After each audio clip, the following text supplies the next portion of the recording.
He's got a radio show, he's got a website, he does readings. I know he does a whole bunch of stuff. And this morning he's going to speak to us. So please give him a warm round of applause.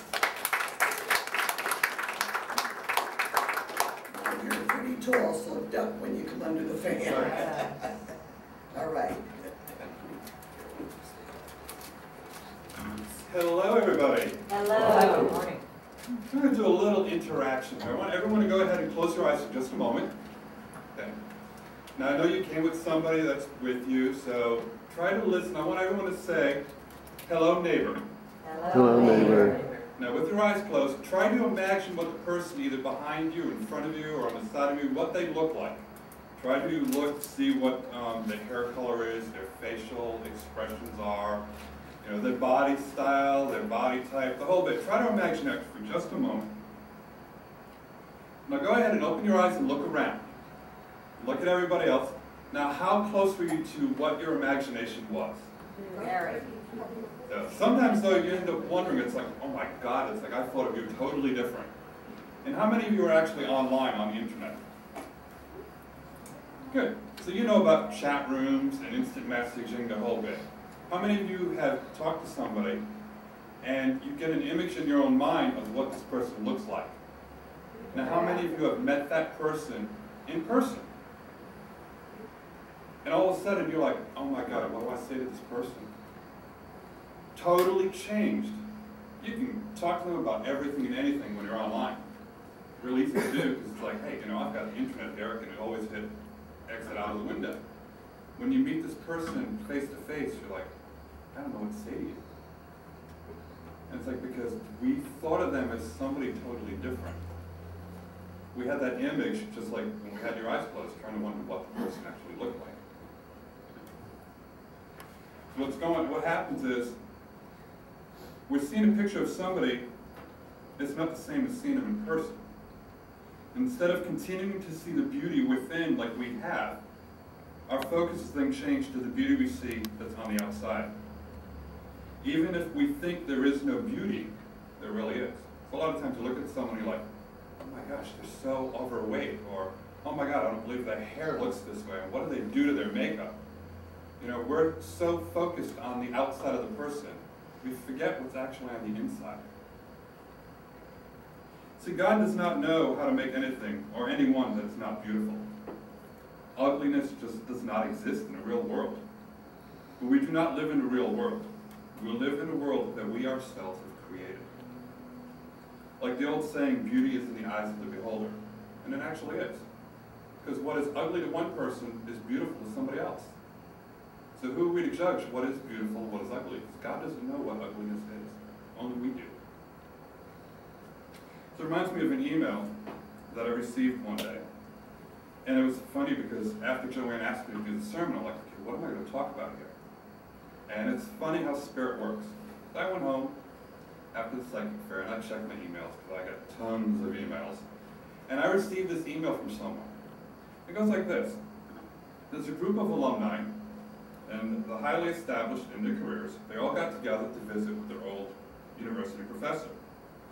Conversation soon turned into complaints about stress in work and in life.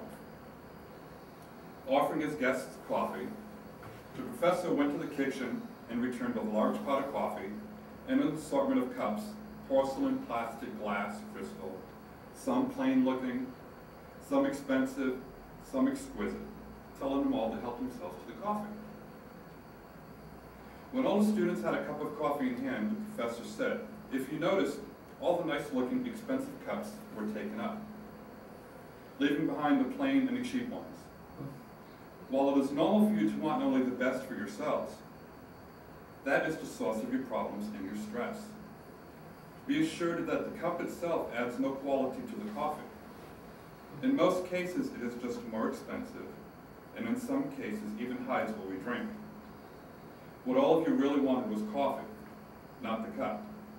But you consciously went for the best cups, and then you began eyeing each other's cups. And we've all done that. You're looking around and like, oh, you got this one. Oh, I wanted that one. You know, just go ahead. It's just normal habit. We do all that. Now consider this. Life is the coffee. The jobs, money, and position in society are the cups. They're just tools to hold and contain life. And the type of cup we have does not define nor change the quality of life that we live. Sometimes by concentrating only on the cup, we fail to enjoy coffee that God has provided us. God brews the coffee, and mankind makes the cup. So enjoy the coffee. The happiest people don't have the best of everything. They just make the best of everything that they have. Live simply, love generously, care deeply, and speak kindly. To say that was a very interesting email to receive from someone, especially when I'm wondering, what am I going to talk about? And I was like, okay, I guess I can go ahead and talk about, about that, your life itself is the coffee. It's our bodies that are just that cup. And that's why when you're online talking to people, it's so easy because you're meeting their true self. You're not worried about what they look like, what their status is in society. So our personality, our true self is that coffee. It's full bodied, sometimes weak, sometimes strong. Blend in a little bit of cream, and we have all different colors, from original dark to very light. But the coffee is still coffee, just a little different. Coffee is different depending on what part of the world that it comes from also, just like people, just like each of you here right now. Some were born and raised here, others are from different parts of the country, even some were born and raised in other parts of the world. There's some people in here right now from all different parts of the country and all different parts of the world. And unfortunately, there's not too many true Floridians left. Everyone seems to be from someplace else. Each of us is different. Our personalities are formed by our culture, and that in turn depends on what part of the world we or our ancestors came from.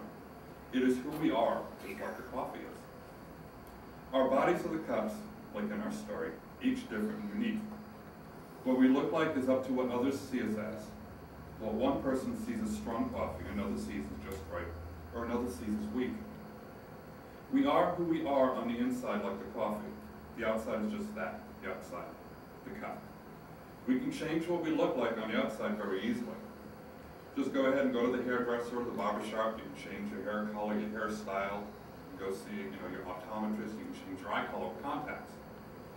So you want to go ahead, and if you want to look like you're real snooty and uppity, go to an expensive store, buy the clothes the models in Hollywood and all that they wear. You fit right on in. Or you wear a pair of holey jeans and a ripped up t-shirt, you can look like you're a homeless person. It's up to you and how you want to go ahead and look and perceive yourself. But what actually matters is what's on the inside. Because all you're seeing on the outside is what you want to go ahead and make it. It's what's inside is what truly counts. How many times have we all judged each other by what they do, what they look like? But once people start to actually talk to you, they will see the real you. Remember, God only knows how to make things that are beautiful. So before you go ahead and pass judgment based solely on what a person looks like, try to actually talk and listen to what they have to say. You may be surprised and see someone who is just as amazing and wonderful as you all are. Thank you.